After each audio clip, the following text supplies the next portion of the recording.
welcome back. And we're getting ready to move into our first segment for today.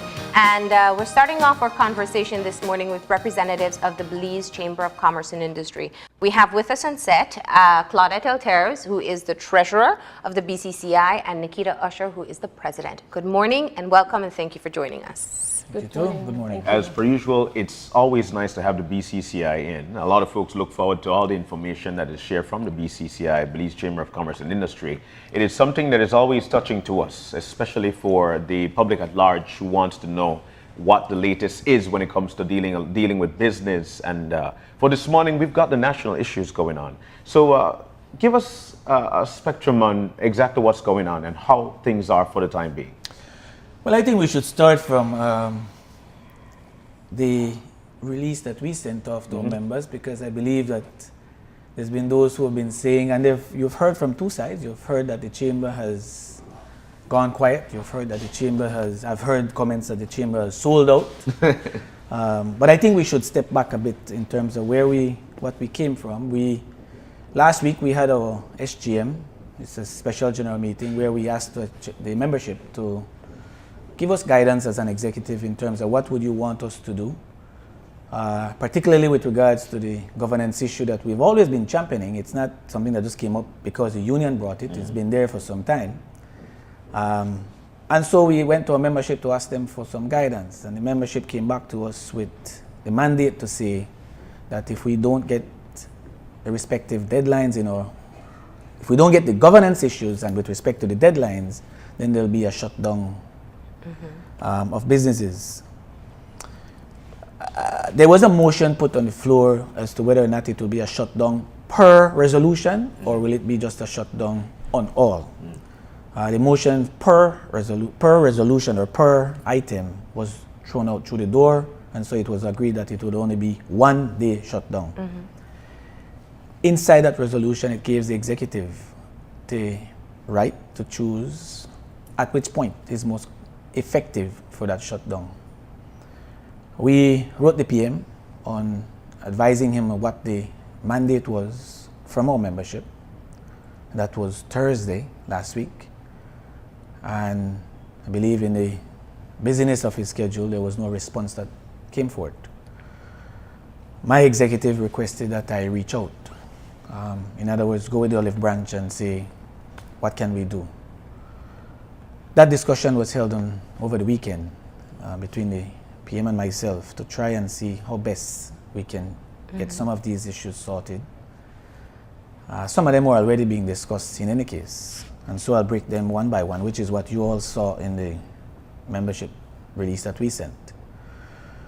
We agreed that what we would do is he agreed that what he would do was to look at let's deal with the first one of the Integrity Commission, where we were supposed to provide a recommendation that would have come from the Institute of Accountants. And that letter came from the Institute. The Institute basically in a nutshell said to us that we're prepared to give those names, but we would basically prefer to deal directly with the Prime Minister. In other words, you didn't need to have a middle person to be doing that. And so we forwarded that letter along with our letter.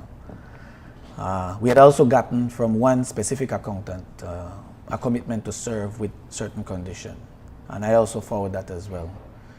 In the discussion that the PM had with me over the weekend, he said that he was prepared to appoint, but remember there's a process. He has to go to the leader of the opposition to make recommendations, and therefore, hence the reason why he made the recommendation to move it up until, I think his recommendation was up until the 9th.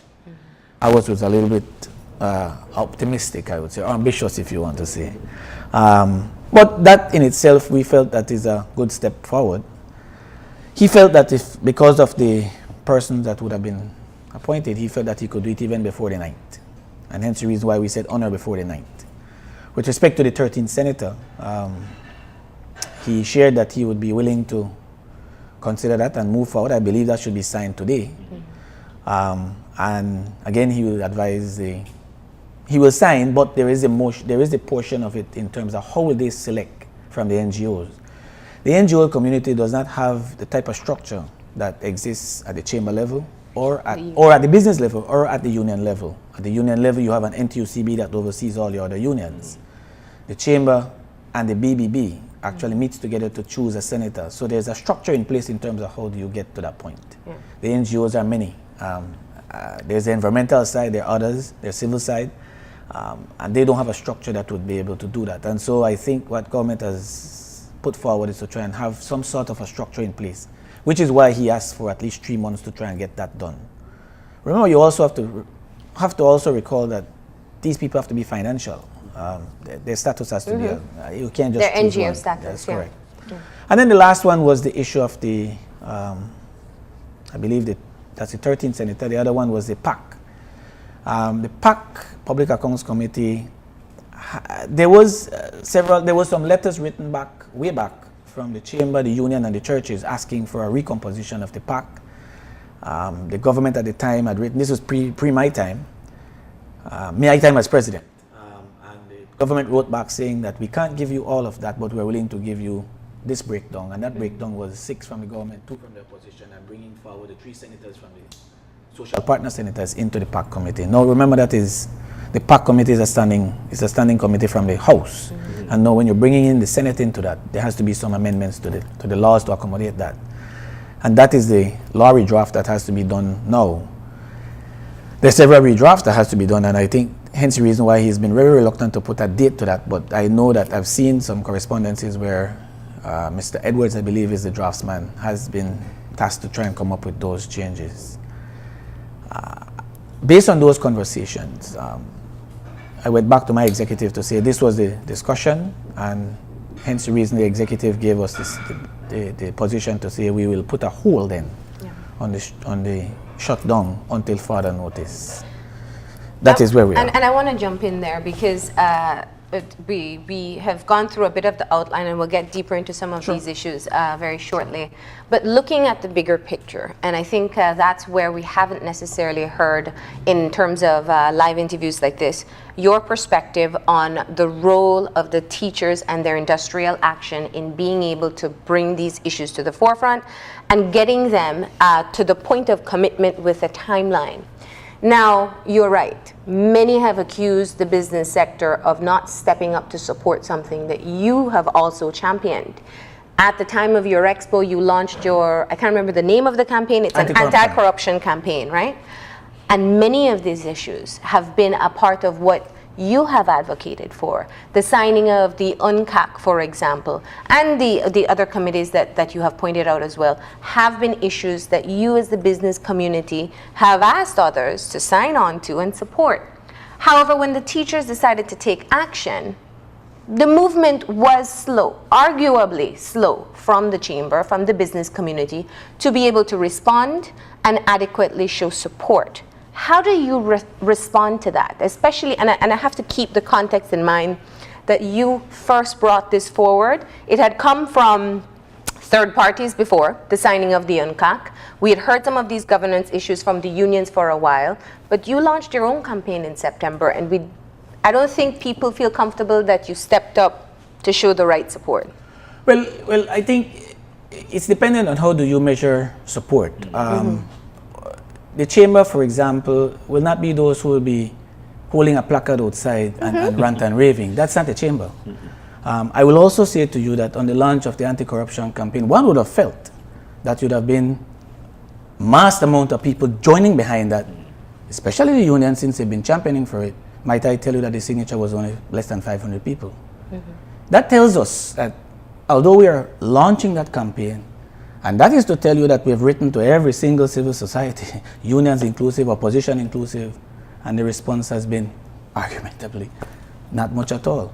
So even though we've launched that campaign, our very own unions have not really bite on to that at all.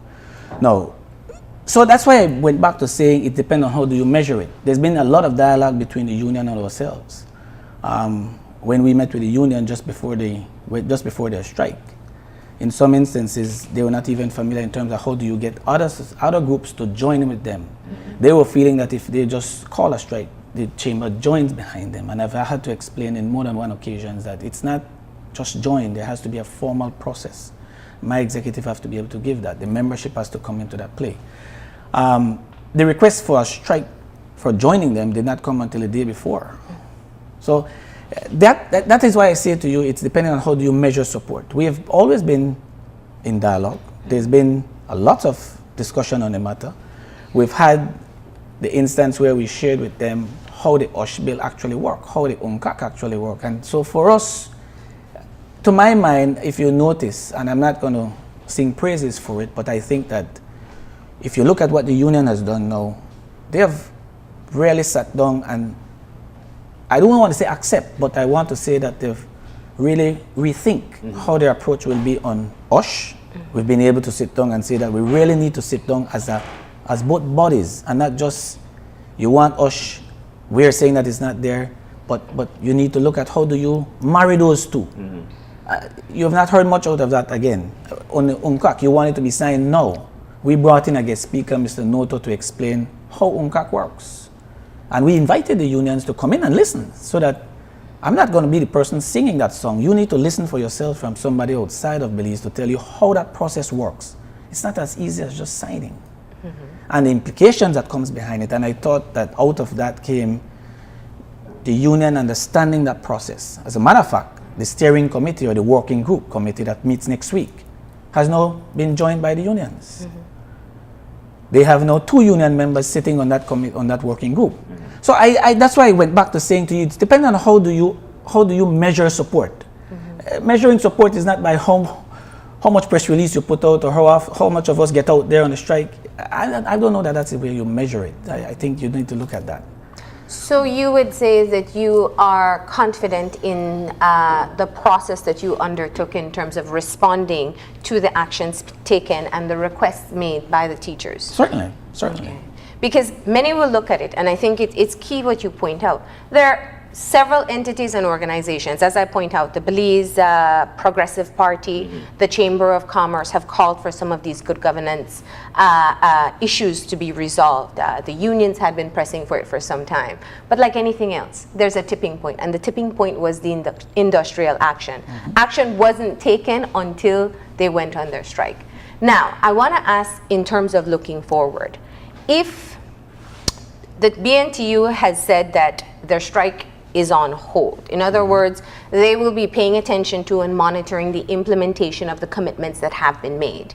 What will be the Chamber's role, given the fact that you have been in direct consultation with the Prime Minister and you're committed to be able to partner, it seems, in being able to finalize the details in working out all the different points that you outlined before? What is the commitment to be able to keep the monitoring going as well? And is that a part of your conversation with the general membership? Yes, actually, if you look at our release, I saw one that came from Breaking News, and I had to call and correct that. Yeah. At no point did the chamber say that we are canceling the shutdown. I said earlier that the mandate was given to us that we choose when it's most effective to do.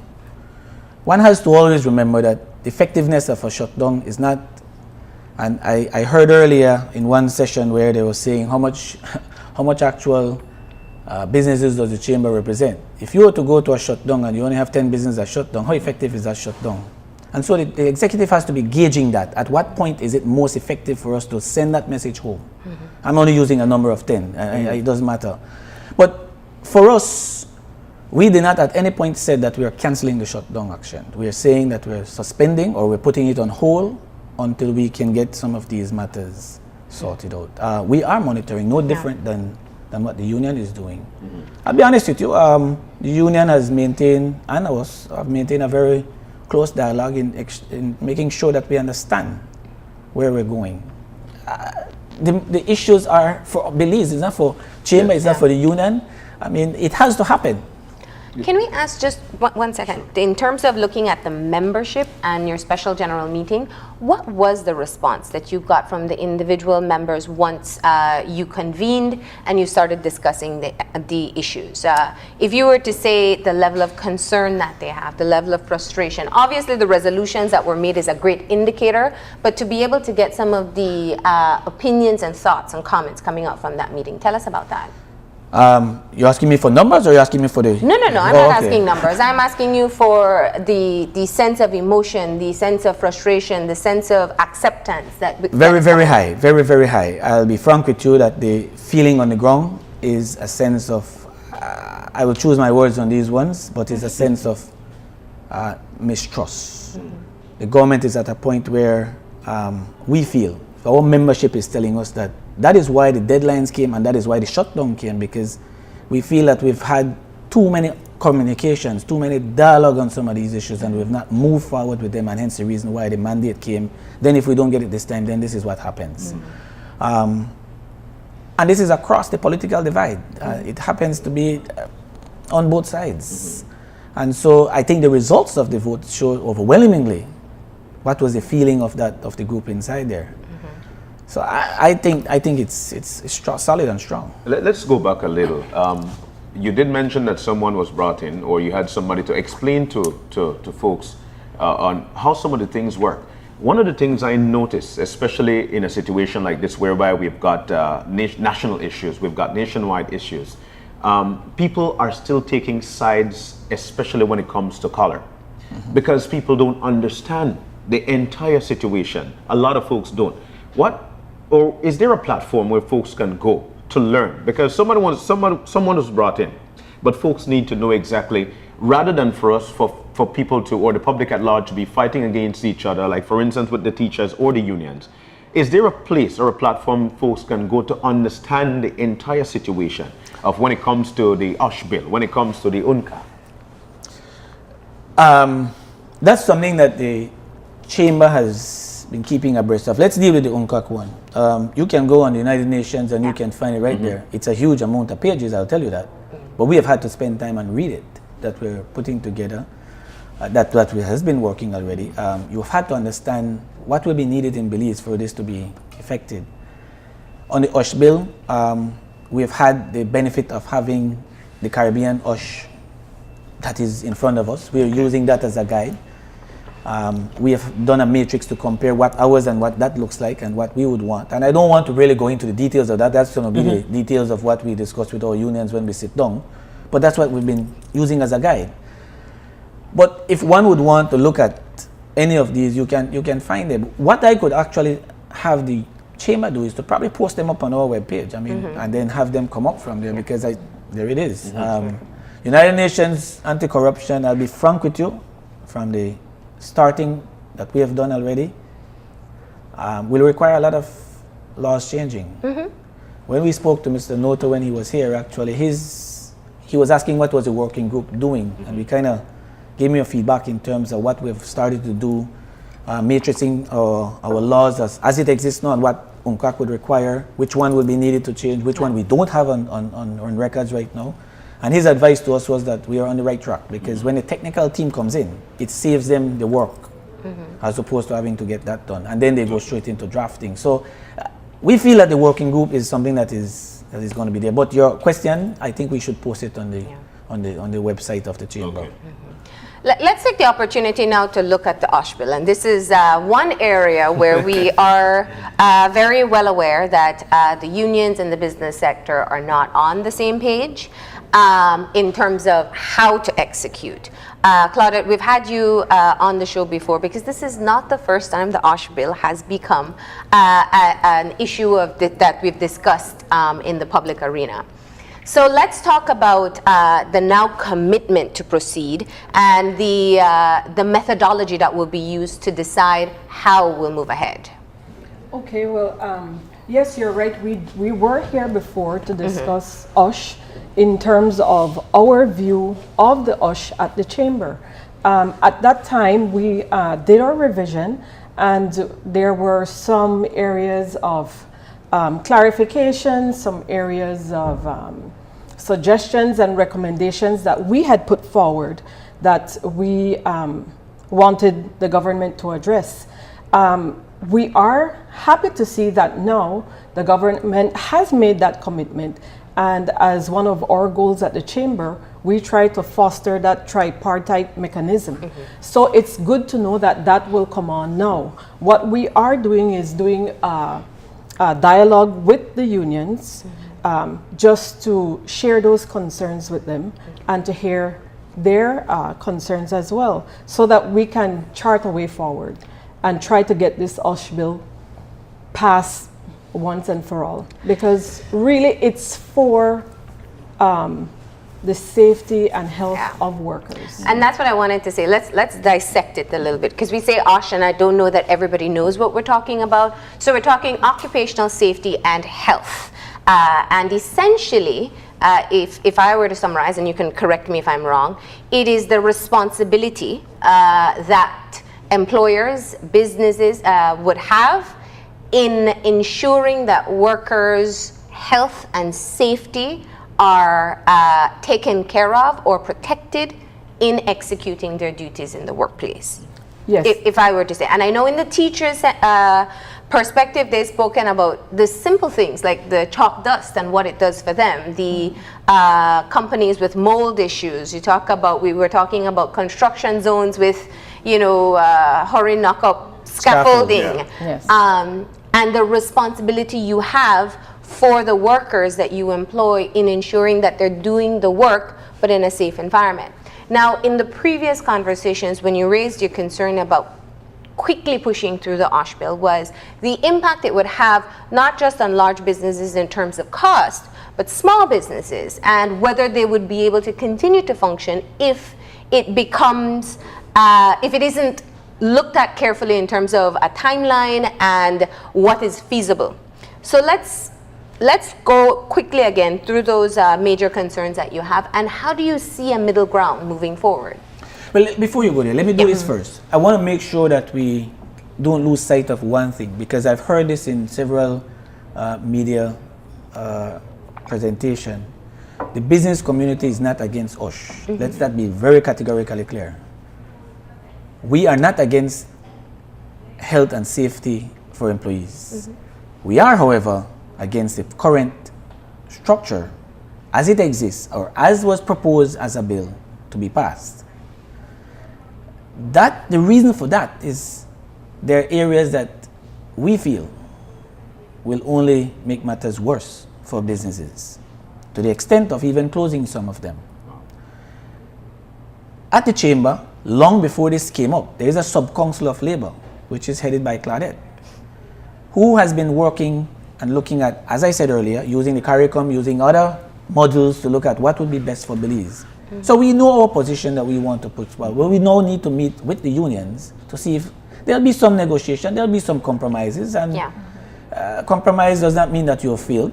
And so that is where Claudette will go. And I think, it's a fair statement that you're making, because there are some businesses that the occupational health and safety of their workers are a priority. You go into some factories, and from the helmets to the protective gear, those are all there, and that's for extreme cases. But in other cases, it's taken care of as well.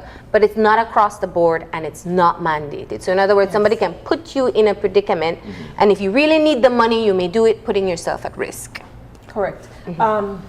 If I can go back a little bit, our major contention is that it's not well drafted. Okay.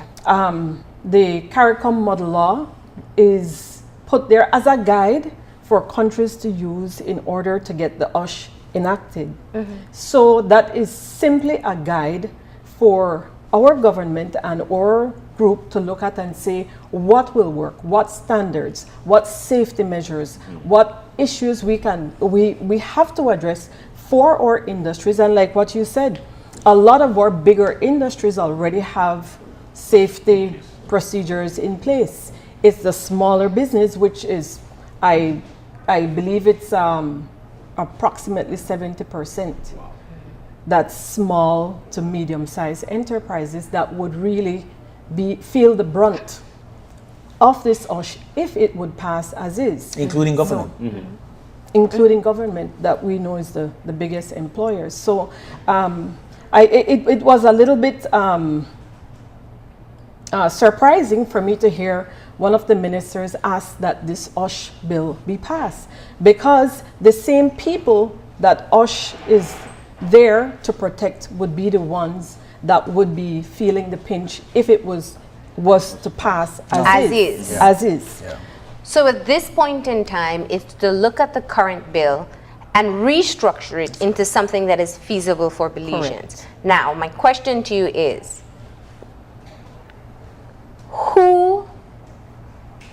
how do you prioritize whose needs will be taken care of here? Are we looking at workers first and foremost, or are we looking at the pockets of whether it's small, medium, or large business?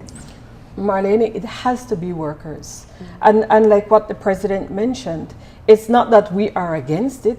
We just need something that relates to our needs, that relates to our industries or sectors and our economy at large. We have to look after our small businesses and their survival and how they would be able to implement these measures once that bill is passed. So it's definitely not about employers and employers not wanting this or worrying about what the cost is. We have to put these measures in place.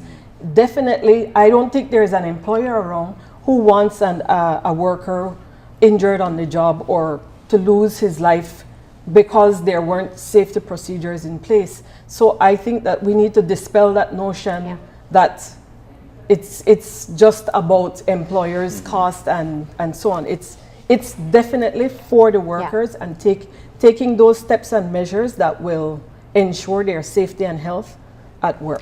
And is it going to be more of a timeline issue in terms of rollout? Is that where you see the compromise coming? How long a smaller business has to implement versus a larger business, and the penalties that may be faced by either Well, entity? that is a good point that you raised. The penalties have been one that the Chamber has been looking at particularly because there's no budget funding for the OSH committee. It is funded by penalties.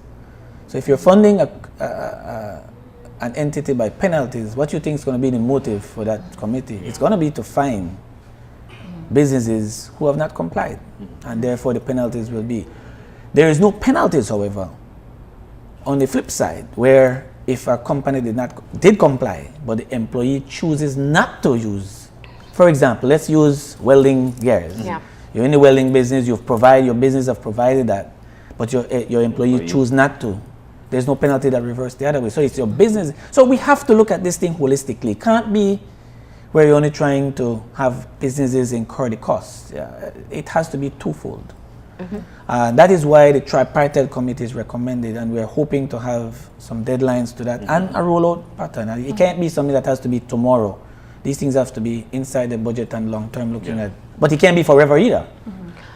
And if I can just add, we also try to look at other jurisdictions and see what they have done. Now, not all countries have passed an OSH bill, but and there are some that are way more simplified than what we are looking for. But other countries have also placed the OSH under either the Ministry of Labor or there's some tied to their social security, so that it's not an independent authority that has to find funding so that they can sustain and implement and follow all these systems and procedures. So that is one area that we are looking at. How is it that we can get an OSH that falls under the Ministry of Labor that works? Because we know as it is, our Ministry of Labor has a lot to do.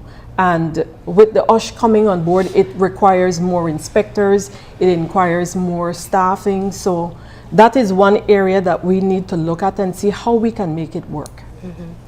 And as you pointed out, the tripartite group will be the ones pushing this forward. Who takes the lead on it, or at this point it is simply when there's consensus for? That's a recommendation that there is a tripartite body right now as it exists as the Labor Council, right? Is that what it's referred to? Which is made up of private union and the Labor Department. It's a Labor Advisory Board. Advisory Board. We feel that has to be, either you use it from there or there's a subgroup of that group that is, the larger the group, the less time you'll probably have. So we're suggesting that you have a subgroup of that group that leads the charge. We're prepared to lead, but if the government wants to lead equally, have no problem. In our case, we feel that it has to be mandated for us to get it done. It can't be something that is left along the wayside. It's something that is needed ASAP. And let's go back to some of the other issues that we had discussed earlier. And I want to specifically zone in on the UNCAC, because yesterday we had a conversation with Audrey Matura looking at the UNCAC and what it can be able to provide for. And you're absolutely right. With any convention, there'll be legislative changes that will need to be done. There will be specified mechanisms that will need to be put together to monitor and also to implement some of the specifics in the convention. But it is a step in the right direction. One concern that has been continuously put out to the public is whether or not the signing is enough. Should we push for the ratification at this point as well? And as I pointed out, you have had direct contact with the Prime Minister in terms of being able to advocate for some of these issues. What is the indication at this point in terms of the December 9th signing? December 9th was the date that, and it's symbolic for the Day of Anti-Corruption, and I know that has been Bobby Lopez's request from all the way back. The working group is of the opinion that we want to fast track from signing right into implementation. We certainly don't want, and which is a guidance that we had also provided to the union as well, be careful how you're asking for signing, because signing could just be a signature and we become like Barbados, for example, who signed in 2008 and they're still not ratified as yet. So we don't want to be like that. We want to be in a situation where we get signing and implementation to come right after. But that is the reason why that work group is there. It's for us to make sure that all those laws that needs to be changed, and that is where it all depends on how much of that and how much timeline the technical team can give us before you reach implementation. I don't want to venture what that guess will be. That is going to be your technical team now. I'm not no liar, so. So your suggestion at this point as the chamber is signing and ratifying? Right away. We want to go direct, but it will take that But the decision time. hasn't been made as Not yet? has been made because we're waiting on that. I think when we get through the working group, we will know exactly how quick a time that can be, because it's going to be the draw of people to say to us, well, we can do this in 3 months, in 6 months, in a year. I don't know what it will be. I use the example of Barbados specifically because they have done 8 years and they have not signed it. They've signed. Passed, They've not ratified. Not ratified. Okay. And looking in terms of the current landscape, the number of issues coming to light that are clear examples of corruption in this country has been overwhelming. And I think that we hear from people the frustrations that they feel. The land scandal, for example, has been one that really affected everyday Belizeans because I go back to it over and over. $2,500 is something many people, most Belizeans can afford for a piece of property. Not even to sell back for the grotesque amount of money that it was sold for. But from the chamber's perspective, the scandals that are coming out, the continuous need to be able to out fires by this administration. What are your thoughts on what is taking place at this point in time? Lamentably, I don't know what excuse can be given by the government for that. It bears, though, the need for us to get UNCAC signed. I don't know how fast we can get that, because that is, and I say this because I've heard as well that I've heard from certain ministers, particularly saying they want to sign the UNCAC, but that they're the most corrupt on the other side. And if the chamber had not known that, we would not have been pushing for UNCAC. One of the greatest parts of UNCAC is the criminalization of both private sector and public sector people. So our private sector folks will have to understand, if they're dangling the carrot in front of whosoever wants to take it, they're equally going to be liable. And so for us, if that was not what we wanted, we would not have been pushing for UNCAC. We're serious about it. We want it dealt with. The scandals that you've discussed, we're at the table right now trying to put together how do we move on this next. And Claudette and I were discussing before walking in here. Every time you take on one, there's two more that comes beside you, and you have to keep on like as if though you're just staying on outing fire. Sometimes we can't even focus on what we're supposed to be doing because we're dealing with too many scandals that are popping up our way. We're certainly not supporting that any at all. So at this point, you're getting ready to put out a position on the land scandal? That's correct. That's Okay. correct. And let's talk about the Senate Select Committee. I know we're running out of time, but the Senate Select Committee, originally your membership had indicated that you did not want your senator to participate. He will, in fact, participate at this point in time. How optimistic are you that the issues that will be brought out in this report will be beneficial in terms of righting many of the wrongs that we know exist? I don't know if I want to clarify that statement. I looked a little different than the way you said that one. I will remember, and I'll go back to what the business community has been one of those championing for the inquiry. It would be ridiculous for us now to say that we don't want to participate when we were one of those championing it. However, we said we want to participate, but we want to participate in something that is going to be effective.